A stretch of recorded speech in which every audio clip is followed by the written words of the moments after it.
If you look at how our towns were laid out 50 years ago, there really were spaces for people to come together, to get outside, to interact.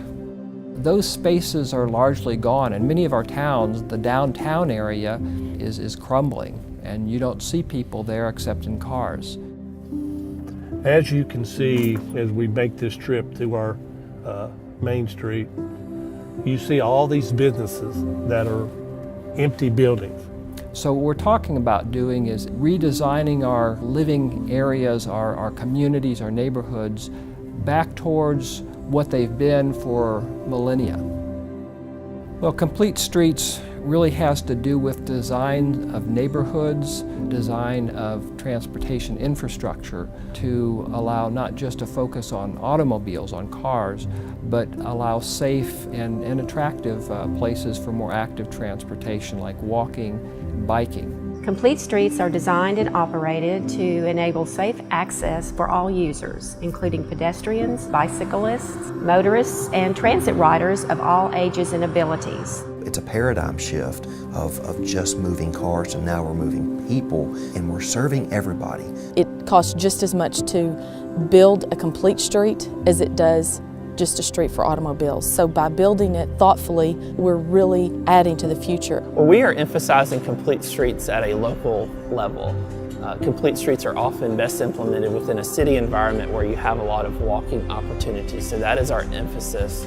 The beauty of the Razorback Greenway is that you really do see people from all walks of life. The high dollar executive may use the Greenway for one reason, whereas it's more of a necessity for maybe some of our younger population to use to be able to ride their bike to work because maybe they don't own a car yet. Well, there's a lot of households that don't have vehicles or have one car for a family. And so if you have a complete street in an area that gives you that connection to a place of work or a place to shop for groceries, you've got options. And so a complete street definitely kind of tips the scale for equality. We do have a lot of children that have to walk to school. And as a mayor, I want a safe path for these children to be able to walk to school. There really needs to be something here in Pine Bluff to happen so that biking and cycling is safer for recreation, transportation, and just a fun thing to do. A healthy city is a happy city. So complete streets and trail systems and sidewalks are part of providing an outlet for our citizens to be healthy. And in turn, they're happy to live here and they want to live here. We're a community of choice because we have this type of infrastructure. It's our responsibility to one another to build healthy communities. Complete Streets really is just a starting point and could lead to many other things that will help our community become healthier. I think for communities, it's a very worthwhile investment, and I believe it's an investment in the future livability and longevity of your community.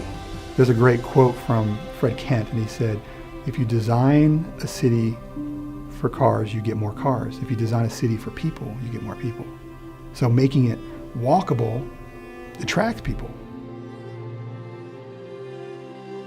Back several years ago, we had some industries closing that employed a lot of friends and families, and so we felt like that we needed to do something, and making us a community, attractive community, and making it a walkable community. We've been very successful building greenway trails. Our main street has been very aggressive. We have new streetscape going in there. We wanted to get in on the front end of that and be one of the very first successful, businesses throughout this whole revitalization. Since we have implemented our improvements, we have seen a reduction in speed. We have seen more cyclists and more pedestrians out and about. We've had several new businesses open up that cater to the local residents here. Well, we're in the early stages of Complete Streets, and we understand that this is an important part of our community. This is a quality of life issue so that we may retain our workforce and retain our young people and to make our cities safe and healthier. Just recently, a business owner told me they were coming to Bryant because of the plans that we have. The infrastructure plans, the complete streets, the bike ped plan, things are happening here and they want to be a part of it and they want to invest here and they want to grow with Bryant. If we continue on this path we're headed in the next 10 or 15 years, we have a real opportunity to change people's lives. You know, we want people to live healthy lives, be active in their older lifestyle. We really want to become a hub city. We want cyclists to feel comfortable. We want to be inviting to cyclists to come and experience our trails. We just think that this is going to be a great thing for us.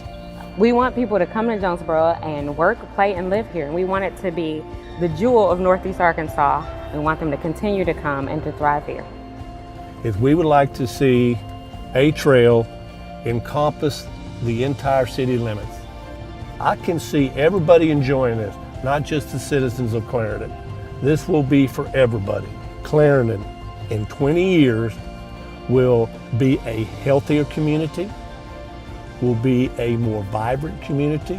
I mean, it's just like everybody's been re-energized, and it can only just go up from here. You know, we can continue to be one of the most inactive, obese states, or we can move to something else that can resonate with our values as Arkansans, with our natural beauty as the natural state, and we can become something that would lead the country rather than something that trails.